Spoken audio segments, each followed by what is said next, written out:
Hi students, welcome to Future Dr. Neet Academy Coaching Center. Have a happy Tuesday.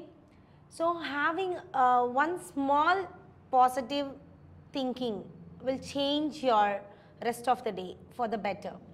So do positive, think positive, and everything will be positive in your fulfilling day. Okay, let's enter into the new topic, fermentation in respiration in plants. Okay, in fermentation we have seen yesterday the introduction. So here it is having some three steps, that is glycolysis, decarboxylation, and third one is reduction. So in fermentation, what will be the fermentation? So fermentation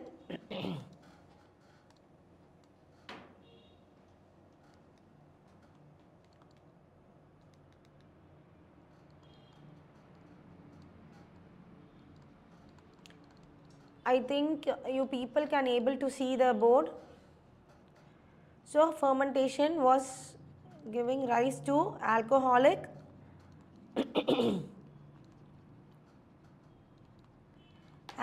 fermentation and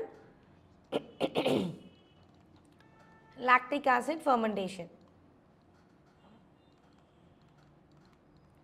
So alcoholic fermentation it is having both alcoholic and lactic acid fermentation is having the first step, the same step, that is an glycolysis.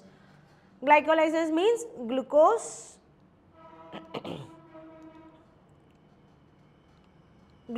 is transferring into pyruvic acid. Here in lactic acid also we are having glucose was transforming into pyruvic acid.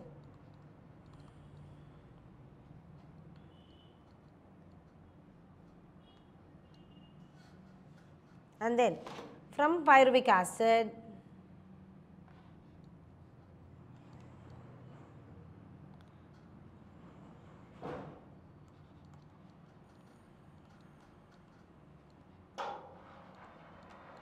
acetaldehyde is forming.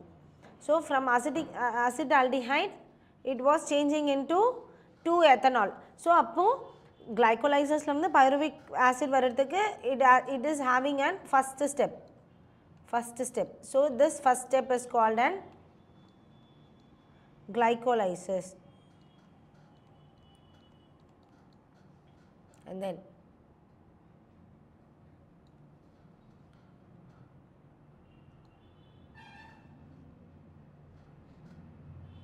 so and then second aldehyde. So aldehyde நம்ம பார்க்குறோம் அப்படின்னா so அப்போ aldehyde அப்படின்னா ஆல்டிஹைட்லேருந்து நம்மளுக்கு என்ன convert ஆகுறாங்க, எத்தனாலாக convert ஆகுறாங்க. அப்போது எத்தனாலாக கன்வெர்ட் ஆகுறாங்க, பைருவிக் ஆசிட்லேருந்து ஆல்டிஹைடாக கன்வெர்ட் ஆகிறதுக்கு ஒரு என்சைம் தேவைப்படுது. That enzyme is called and pyruvic acid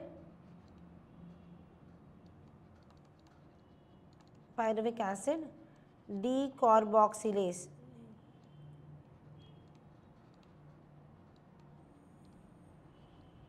Decarboxylase enzyme. So அப்போ இங்கேருந்து பைருவிக் ஆசிட்லேருந்து லாக்டிக் ஆசிட் அசிட்டால்டிஹைடுக்கு சேஞ்ச் ஆகுதுன்னா அப்போ இங்கே செகண்ட் ஸ்டெப் வருது. Second step is decarboxylation.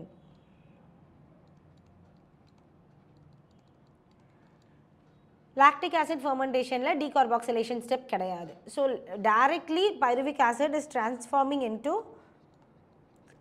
lactic acid. So this is an third step. This is an third step. So here it is an third step. So அப்போ third stepல என்ன இருக்கு, third step is an reduction. So இப்போ இந்த இடத்துல pyruvic ஆசிட்லேருந்து aldehyde change ஆகுறாங்க அப்படின்னா அங்கே என்ன ஆகுதுன்னா ரிலீஸ் ஆஃப் CO2 அங்கே. ஸோ அப்போ அங்கே டீகார்பாக்சிலேஷன் ரிலீஸ் ஆகுறாங்க, ரிமூவ் ஆகுறாங்க, கார்பன் டை ஆக்சைடு ரிமூவ் ஆகுறதுனால அங்கே டீகார்பாக்சிலேஷன் நடக்குது. ஸோ அங்கே என்ன யூஸ் ஆகுதுன்னா டீகார்பாக்சிலேஸ் என்சைம் யூஸ் ஆகுறாங்க. So that is and pyruvic acid. So pyruvic ஆசிட்லேருந்து அசிட்டால்டிஹைட் கன்வெர்ட் ஆகுறாங்க. ஃப்ரம் அசிட்டால்டிஹைட்ல இருந்து எத்தனாலுக்கு கன்வெர்ட் ஆகணும் அப்படின்னா அப்போ அங்கே ஒரு என்சைம் தேவைப்படுறாங்க. So what is that enzyme is called acetaldehyde dehydrogenase enzyme. Acetaldehyde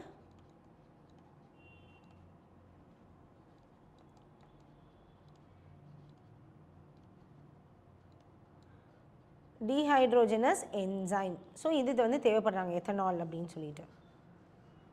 so in lactic acid fermentation. So இப்போ இங்கேருந்து தேர்ட் ஸ்டெப், இங்கே third step, this third step is called an reduction. Reduction.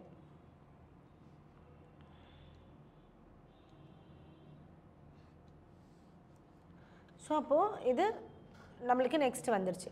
And then இப்போ நம்ம வந்து alcoholic ஃபர்மெண்டேஷனில் என்ன step இருக்குது, lactic acid ஃபர்மெண்டேஷனில் என்ன step இருக்குது அப்படின்றத நம்ம பார்க்க போகிறோம். ஸோ என்ன இருக்குது,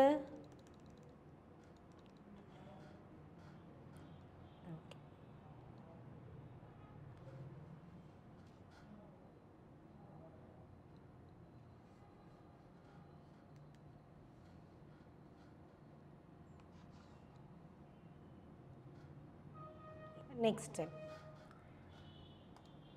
So in alcoholic fermentation, அப்போ alcoholic fermentation நம்ம பார்க்குறோம் அப்படின்னா alcoholic fermentation first வந்து alcoholic fermentation.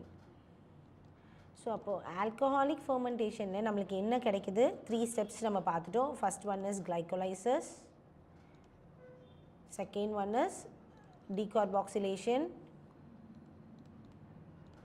and third one is reduction. So இதுதான் நம்மளுக்கு இந்த 3 steps கிடைக்குது.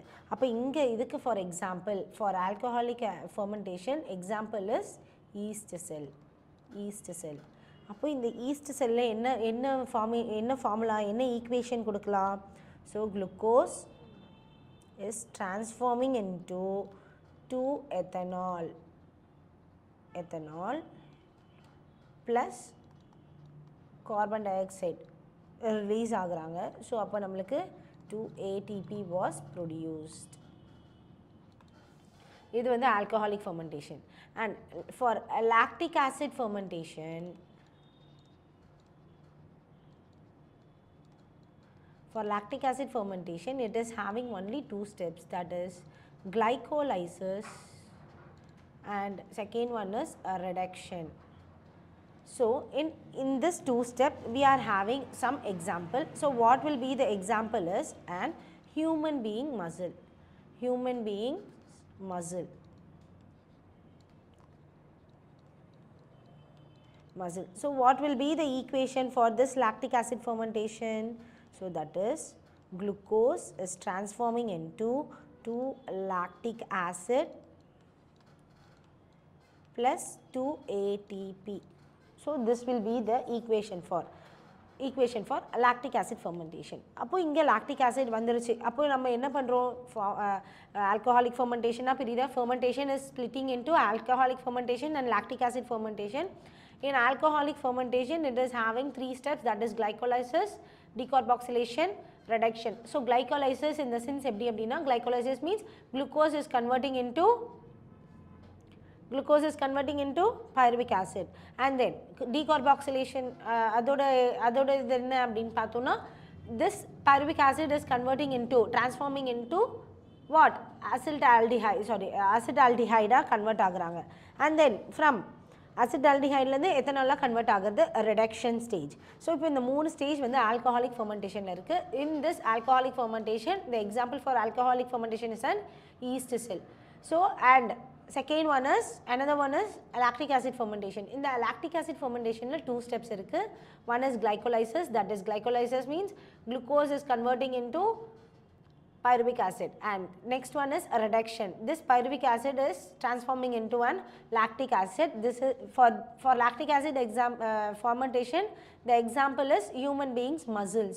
The muscle is the example for lactic acid fermentation. So in lactic acid fermentation we are having an anaerobic respiration. So in this what we are going to see is, in anaerobic respiration free molecular O2 is not used in anaerobic respiration. So net gain is 2 ATP 1D. Okay, this will be the concentration. So in anaerobic respiration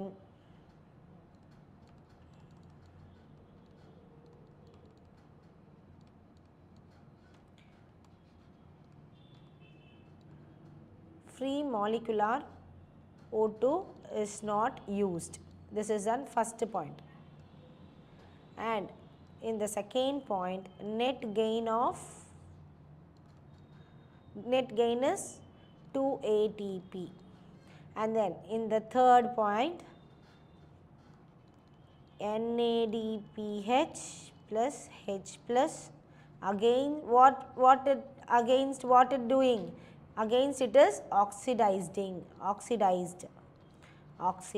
that is a reductional step. So and then less than 7% of energy is released.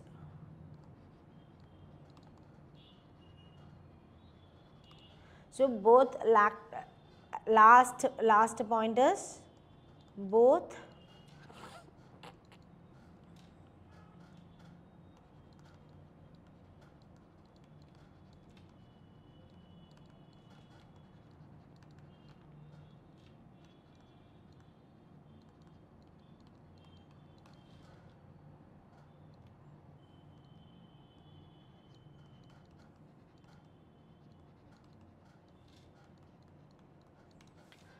So anaerobic respiration இதோட free molecular wait O2 வந்து என்ன நம்ம சொல்கிறோம், அது வந்து use ஆகலை, O2 வந்து use ஆகலை. அண்ட் தென் நெட் கெயின், இதோட நெட் கெயின் ஏடிபியோட நெட் கெயின் என்ன ஏடிபி அப்படின்னா 2 ATPs are the net gain of fermentation. And then NADPH plus H plus again என்ன பண்ணுறாங்க, ஆக்சிடைஸ்ட் ஆகுறாங்க. ஸோ ஆக்சிடைஸ்ட் ஆகும்போது அங்கே ரெடக்ஷனல் ஸ்டெப்பும் நடக்குது. அப்போ ரெடக்ஷனல் ஸ்டெப் நடக்குது அப்படின்னா அங்கே என்ன எனர்ஜியுமே ரிலீஸ் ஆகுது. ஸோ அப்போ எனர்ஜி எவ்வளோ % ரிலீஸ் ஆகுது, less than 7% of energy is released in oxidized method அப்படின்னு நம்ம சொல்கிறோம். And last one is both alcoholic and lactic acid fermentation are அசாடஸ். ரொம்ப பாதிப்பானது இந்த லாக்டிக் ஆசிட் ஃபெர்மெண்டேஷனும் alcoholic fermentation. So for lactic acid fermentation it increased accumulation. So lactic acid இப்போ muscle தான் வந்து for example நம்ம சொல்லணும் இல்லையா, for lactic acid fermentation muscle is the example for lactic acid.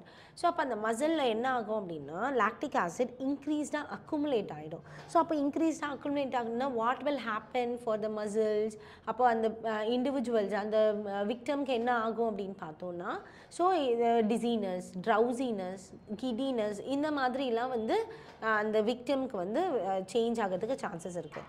And for yeast cells, so this yeast cell will die at 13% of concentration.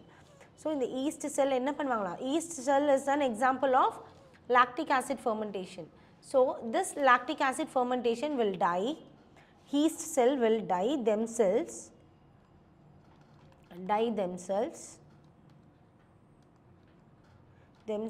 at 13% of concentration. So 13% கான்சன்ட்ரேஷனில் இந்த east செல்லே அவங்களே என்ன பண்ணாங்க, தன்னைத்தானே அழிச்சிக்க போகிறாங்க. So அதுதான் வந்து அவங்களே ஈஸ்ட் செல்லோட எக்ஸாம்பிள்ஸ், அதாவது லாக்டிக் ஆசிட் ஃபெர்மெண்டேஷனோட examples. Okay, then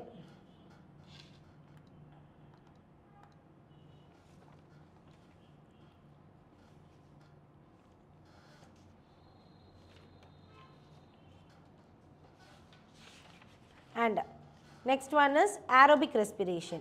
So what will be the aerobic respiration?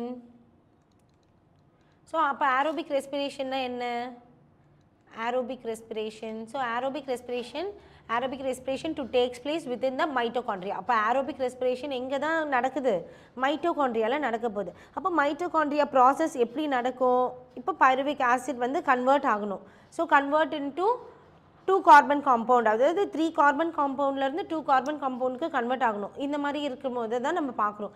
அப்போ ஏரோபிக் ரெஸ்பிரேஷன் என்ன அப்படின்றத பார்க்க போகிறோம். அப்போ ஏரோபிக் ரெஸ்பிரேஷன் என்ன அப்படின்னு பார்க்குறோன்னா அதோட இதை நம்ம பார்க்குறோம். So what is happening, organic substance, so aerobic ரெஸ்பிரேஷனில் ஆர்கானிக் சப்ஸ்டன்ஸ்.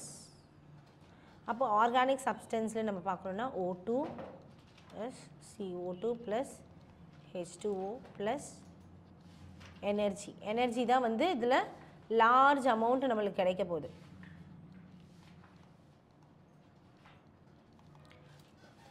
ஸோ அப்போ இது என்ன பண்ணுறாங்க, இப்போ ஆர்கானிக் சப்ஸ்டன்ஸில் என்னென்னலாம் வரும், ஆர்கானிக் சப்ஸ்டன்ஸில் glucose is converting into pyruvic acid. So அப்போ அங்கே O2, ஸோ அப்போ CO2 வாட்டர் இதெல்லாம் நமக்கு கிடைக்கும் போது லார்ஜ் அமௌண்ட் ஆஃப் எனர்ஜி வந்து நம்மளுக்கு கிடைக்குது. இது வந்து ஏரோபிக் ரெஸ்பிரேஷன். இந்த ஏரோபிக் ரெஸ்பிரேஷன் எங்கே தான் நடக்க போகுது, மைட்டோகாண்ட்ரியாவில் தான் நடக்கும். ஃபைனல் ப்ராடக்ட் அந்த ஏரோபிக் ரெஸ்பிரேஷனில் நடக்குது அப்படின்னா அதோட ஃபைனல் ப்ராடக்ட் என்ன, glycolysis, pyruvate is transported from the cytoplasm into the mitochondria. The crucial events in aerobic respirations are என்ன அப்படின்றத பார்க்க போகிறோம். இப்போ ஃபார் எக்ஸாம்பிள் நம்ம பார்க்குறோம் அந்த crucial process எப்படி நடக்க போகுது, crucial process என்ன அப்படின்றதையும் பார்க்க போகிறோம். அப்போது ஒரு aerobic respiration நடக்குது அப்படின்னா அங்கே வந்து மைட்டோகாண்ட்ரியாவில் தான் நடக்குது. அப்போது இதோட ஃபைனல் ப்ராடக்ட் என்ன, aerobic respiration ஓட ஃபைனல் ப்ராடக்ட் என்ன சொன்னாங்க, final product of glycolysis to pyruvic acid. அப்போ இந்த pyruvic acid and then transported to what, transported to mitochondria, cytoplasm mitochondria இல்லையா, transported to mitochondria. அப்போ இப்போ இந்த க்ரூஷியல் ப்ராசஸ்ன்னு சொல்கிறாங்க. அப்போ இந்த க்ரூஷியல் ப்ராசஸ் எப்படி வரும், crucial process of in anaerobic ரெஸ்பிரேஷனில் என்னென்ன ப்ராசஸ் இருக்குது, 2 ப்ராசஸ் இருக்குது. அப்போது இந்த 2 ப்ராசஸ் என்னென்ன அப்படின்றத பார்க்க போகிறோம். So crucial process of aerobic respiration. So aerobic ரெஸ்பிரேஷனில் 2 ப்ராசஸ் இருக்குது. ஸோ என்னென்ன process, first one is mitochondrial matrix.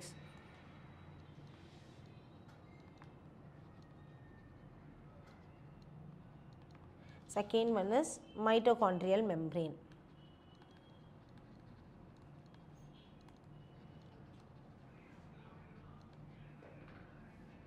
So first one is mitochondrial matrix, second one is mitochondrial membrane.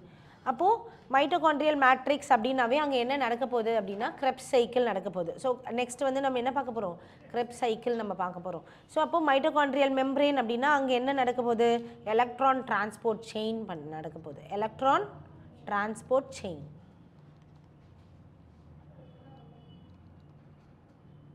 Electron transport chain. அப்போ இங்கே எப்படி வந்து கன்வெர்ட் ஆக போகிறாங்க, pyruvic acid 3 carbon compound was converted into 2 carbon காம்பவுண்டாக convert ஆக போகிறாங்க. அப்போ அங்கே என்ன ஆகுது, ஃபார்மேஷன் ஆஃப் அசிட்டைல் கோஎன்சைம் நடக்க போகுது, formation of acetyl coenzyme. So இந்த ப்ராசஸை தான் வந்து மைட்டோகாண்ட்ரியா அப்படின்னு நம்ம சொல்ல போகிறோம். ஸோ அப்போ அது என்ன ப்ராசஸ், பைருவிக் ஆசிட் இப்போ என்ன ஆக போகிறாங்க, pyruvic acid is then converted to, அப்போ இது வந்து 3 கார்பன் காம்பவுண்ட், இது கோவேலண்ட். இப்போ கோவேலண்ட்டாக ஆக போகிறாங்க, கோவேலண்ட் இன்டூ 2 கார்பனாக ஆக போகிறாங்க. அப்போ கோவேலண்ட் இன்டூ 2 கார்பன்னா அப்போ அங்கே என்ன நடக்க போகுது, கோவேலண்ட் வருது அப்படின்னாவே அப்போ அந்த அங்கே என்ன ஃபார்மேஷன் நடக்க போகுது, pyruvic acid was going to form as an acetyl coenzyme, acetyl கோஎன்சைமாக கன்வெர்ட் ஆக போகிறாங்க. அப்போ இதுக்கு எப்படி கன்வெர்ட் ஆவாங்க, இப்போ இங்கே வந்து ஒரு ஆக்சிடேஷன் நடக்கணும் இல்லையா, அசிட்டைல் கோஎன்சைமாக நடக்கிறாங்கன்னா அப்போ இதுதான். அப்போ 2 pyruvic acid plus acetyl coenzyme and then 2 NAD. இதுக்கு என்ன என்சைம் யூஸ் ஆகுது, பைருவேட் டீஹைட்ரோஜினேஸ் அப்படின்ற ஒரு என்சைம் யூஸ் ஆகுது. அப்போது இந்த என்சைம் யூஸ் ஆகுறதுனால நம்மளுக்கு என்ன ப்ராடக்ட் கிடைக்க போகுது, acetyl coenzyme plus carbon di oxide plus NADH plus H2. So அப்போ இது வந்து நம்மளுக்கு கிடைக்கிது. அப்போ இங்கே வந்து என்ன பண்ண போகிறாங்க, இந்த பைருவிக் ஆசிடும் இந்த NADயும் என்ன பண்ண போகிறாங்க, ஆக்சிடைஸ்ட் ஆகுறாங்க, ஆக்சிடைஸ்ட் ஆவாங்க. இந்த பைருவிக் ஆசிடும் இந்த NADயும் என்ன ஆக போகிறாங்க, ஆக்சிடைஸ்ட் ஆவாங்க. ஸோ ஆக்சிடைஸ்ட் ஆனால் தான் நம்மளுக்கு பைருவேட் டீஹைட்ரோஜினேஸ் என்சைம் செக்ரேட் ஆகி அவங்களுக்கு ப்ராடக்ட் வந்து ஒன்று கிடைக்க போகுது. ஸோ அப்போ இந்த ப்ராசஸ் தான் வந்து எங்கே நடக்க போகுது, this process is taking place in what, எந்த இடத்துல, மைட்டோகாண்ட்ரியால. அப்போ எந்த இடத்துல மைட்டோகாண்ட்ரியால நடக்கும்? அப்போ மேட்ரிக்ஸ் எங்கே இருக்குது? அப்போது இங்கே பாருங்கள், குரூஷியல் ப்ராசஸில் ஏரோபிக் ரெஸ்பிரேஷனில் 2 ப்ராசஸ் நடக்குது. ஒன்று மைட்டோகாண்ட்ரியல் மேட்ரிக்ஸ், ஒன்று வந்து மைட்டோகாண்ட்ரியல் மெம்பரேன். மைட்டோகாண்ட்ரியல் மேட்ரிக்ஸில் நடக்கிறது தான் கிரெப்ஸ் சைக்கிள், மைட்டோகாண்ட்ரியல் மெம்பரேனில் நடக்கிறது எலக்ட்ரான் டிரான்ஸ்போர்ட் செயின். அப்போ எந்தெந்த இடத்துல நடக்குது அப்போது நம்ம பார்க்கலாம். இப்போது நம்மளுக்கு பார்க்குறோம், இப்போது இப்படி தான் இருக்கும் இல்லையா? எது இதுதான் குரூஷியல் மைட்டோகாண்ட்ரியல் மெம்பரேன். ஓகேவா? அசிட்டைல் கோஎன்சைமாக மாறணும். இப்போ ஃபார் எக்ஸாம்பிள் வந்து நம்ம பார்க்குறோம், இதுக்கு முன்னாடி ஃபெர்மெண்டேஷனில் பார்க்கும்போது கிளைகோலைசஸ் வந்து பைருவிக் ஆசிடாக மாறும், பைருவிக் ஆசிட் அசிட்டால்டிஹைடாக மாறுது. இப்போ இந்த அசிட்டால்டிஹைட்லேருந்து பைருவிக் ஆசிட் அசிட்டால்டிஹைடாக மாறுறது ஒரு ஃபெர்மெண்டேஷன் ப்ராசஸ், ஆல்கஹாலிக் ஃபெர்மெண்டேஷன் சொல்கிறோம். அதே பைருவிக் ஆசிட் லாக்டிக் ஆசிடாக சேஞ்ச் ஆகுது, அது வந்து லாக்டிக் ஆசிட் ஃபெர்மெண்டேஷன் அப்படின்னு சொல்கிறோம். ஸோ இப்போ இந்த இடத்துல என்ன ஆகுது அப்படின்னா ஏரோபிக் ரெஸ்பிரேஷன். இப்போ இந்த ஏரோபிக் ரெஸ்பிரேஷனில் இந்த பைருவிக் ஆசிட் என்னவா சேஞ்ச் ஆகுறாங்க? அசிட்டால்டிஹைடில் மாறல, அசிட்டைல் கோஎன்சைமாக சேஞ்ச் ஆகுறாங்க, கோஎன்சைமாக சேஞ்ச் ஆகுறாங்க. இப்போ இந்த கோஎன்சைமாக சேஞ்ச் ஆகுறது, இந்த ப்ராசஸ்லாம் எங்கே நடக்குது அப்படின்னா மைட்டோகாண்ட்ரியால நடக்குது. அப்போ மைட்டோகாண்ட்ரியால எங்கே நடக்குது? மைட்டோகாண்ட்ரியால எங்கே நடக்கும் நம்ம பார்க்குறோம். இது ரெண்டுமே ஒரே இடத்துல தான் ரெண்டுமே நடக்குது, மெம்பரேனில் நடக்கும். இது வந்து மெம்பரேனில் நடக்கும். மைட்டோகாண்ட்ரியல் மெம்பரேனில் நடக்கிறது எலக்ட்ரான் டிரான்ஸ்போர்ட் செயின், அதாவது இப்போ நம்ம பார்க்குறது. மைட்டோகாண்ட்ரியல் மேட்ரிக்ஸில் நடக்கிறது கிரெப்ஸ் சைக்கிள், இன்னும் நம்ம அதை பார்க்கல, இனி தான் பார்க்க போகிறோம். ஸோ இப்போ இது மேட்ரிக்ஸ்.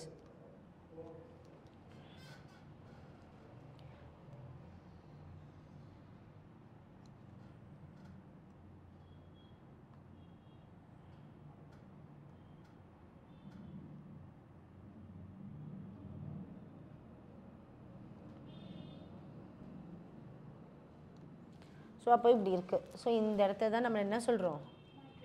மேட்ரிக்ஸ். அப்போ இதோட நேம் என்ன? இங்கே தான். ஸோ இது மேட்ரிக்ஸ், உள்ளே இருக்கிறது பேர் மேட்ரிக்ஸ், இங்கே இது வந்து மெம்பரேன். அப்போது இங்கே நடக்க போகிற சைக்கிளுக்கு பேர் என்ன? கிரெப்ஸ் சைக்கிள் தான் இங்கே நடக்க போகுது. கிரெப்ஸ் சைக்கிள்னு சொல்கிறோம், சிட்ரிக் ஆசிட் சைக்கிள்னு சொல்கிறோம்.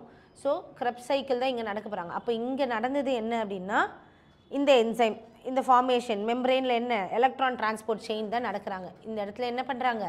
Electron transport chain. ஸோ எப்படிலாம் பைருவிக் ஆசிட் வந்து பைருவேட் டீஹைட்ரஜனேஸாக வருது, ஸோ அந்த இடத்துல ஆக்சிடேஷன் நடக்குது, அசிட்டால்டிஹைடாக மாறுறாங்க, இதெல்லாம் நடக்கிறது மெம்பரேனில். ஓகேவா?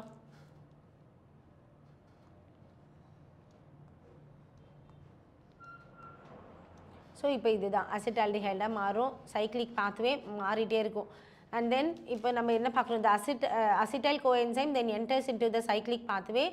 Tricarboxylic acetic acid, more commonly called Krebs cycle, after the scientist Hans Krebs who first elucidate it. அப்போ Krebs cycle ஃபஸ்ட்டு கண்டுபிடிச்சது யார்?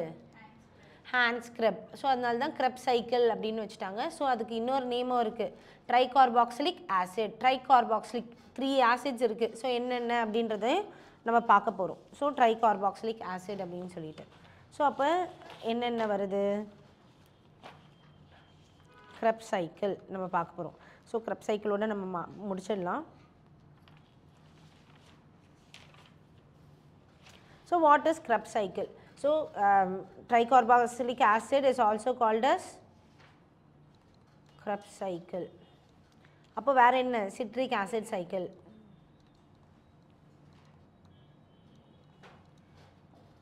ஸோ அப்போ என்ன பார்க்குறோம்? இப்போ இந்த Krebs cycle, citric acid cycle, tricarboxylic acid cycle. So இப்போ இதை கண்டுபிடிச்ச ஒரு பேர் என்ன? Hans Krebs. ஸோ இதை உங்களுக்கு கேட்பாங்க, ஹான்ஸ் கிரெப்ஸ். ஸோ இப்போ இது வந்து எப்படி நம்ம ஆக்சிலேட் ஆகுது, எப்படி வந்து ஆக்சிடைஸ்ட் ஆகுது அப்படின்றது நம்ம சைக்கிளை வச்சே பார்த்துடலாம். ஓகேவா? ஸோ அப்போ இங்கே சைக்கிள் நம்ம பார்க்குறோம். இப்போ இந்த சைக்கிள் தான் வந்து நம்ம பார்க்குறோம். இதான் வந்து citric acid cycle, that is an Krebs cycle. So pyruvic acid என்னவா சேஞ்ச் ஆகினாங்க? அசிட்டைல் கோஎன்சைமாக ஆனாங்க அப்படின்னு சொல்லிட்டோம். கரெக்டாக? So pyruvic acid 3 carbon compound, acetyl கோஎன்சைமாக சேஞ்ச் ஆகும்போது அது என்னவா ஆக போகிறாங்க? 2 கார்பன் காம்பவுண்ட்ஸாக ஆகுறாங்க. ஸோ அந்த இடத்துல கார்பன் டை ஆக்சைடு ரிலீஸ் ஆகுது அப்படின்றது வரைக்கும் நம்ம பார்த்துட்டோம். ஸோ இப்போ இந்த அசிட்டைல் கோஎன்சைம்லேருந்து நம்மளுக்கு என்ன கிடைக்குது? இப்போ சிட்ரிக் ஆசிட் சைக்கிள் நம்ம பார்க்க போகிறோம். ஸோ கிளைகோலைசஸ். ஸோ இதுக்கு முன்னாடி என்ன நடந்தது? கிளைகோலைசஸ். ஸோ நம்ம 1 by 1 தான் பார்த்துட்டு வரோம். So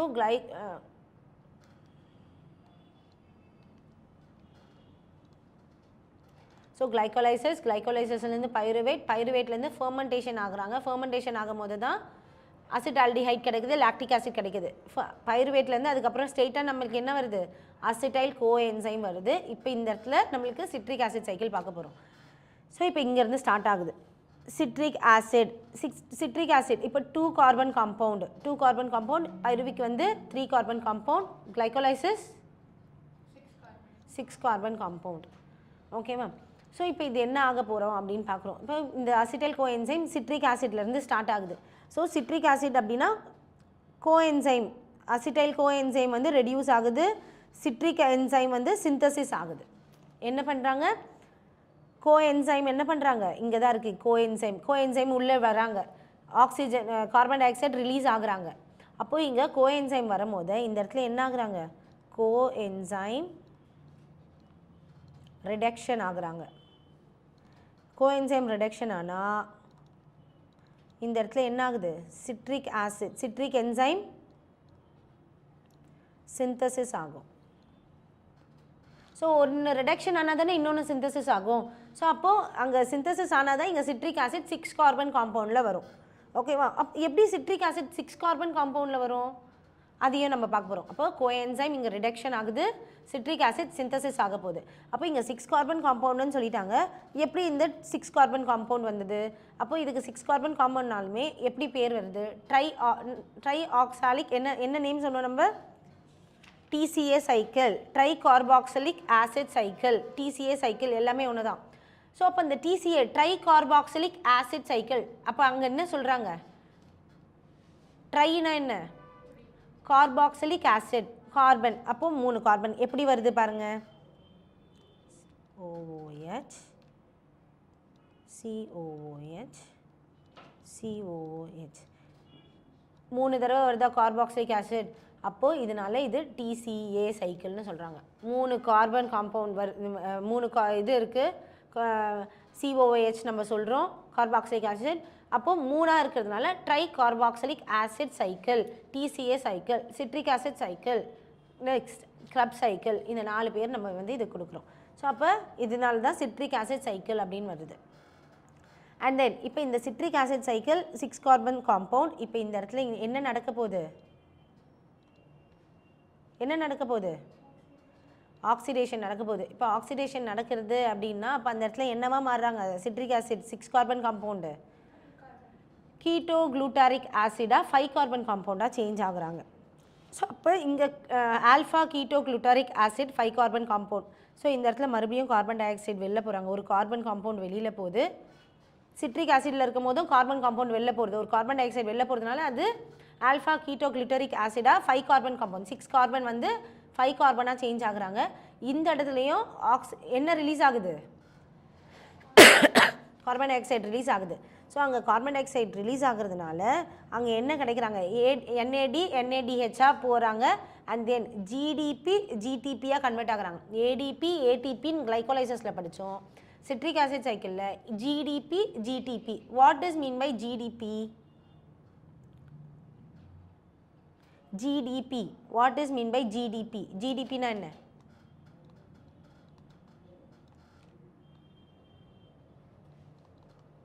guanosine diphosphate. GDPனா என்னது, குவானோசைன் டைபாஸ்பேட். GTPனா குவானோசைன் ட்ரைபாஸ்பேட். அப்போது டைபாஸ்பேட் என்னவா மாறுறாங்க, ட்ரைபாஸ்பேட்டாக இங்கே மாறிட்டாங்க. ADP-ATP மாதிரி தான் இங்கே GTPயாக கன்வெர்ட் ஆகுறாங்க. அப்போ கன்வெர்ட் ஆகும்போது 5 கார்பன் கீட்டோ குளூட்டரிக் ஆசிட் என்னவா சேஞ்ச் ஆகுறாங்க, ஏன்னா அங்கே கார்பன் வெளில போயிடுது, கார்பன் டை ஆக்சைடு வெளில போயிடுது. அப்போது 5 கார்பன் காம்பவுண்ட் என்னவா ஆகுறாங்க, 4 கார்பன் காம்பவுண்ட் சூசனிக் ஆசிடாக மாறுறாங்க. ஸோ இப்போ இந்த இடத்துல FAD NADH ப்ளஸ் அப்படின்னு தான் நம்ம பார்த்தோம். இப்போ இந்த இடத்துல என்ன வராங்கன்னா FADH2 வராங்க. அப்போ FADனா என்னது, FAD what is mean by FAD?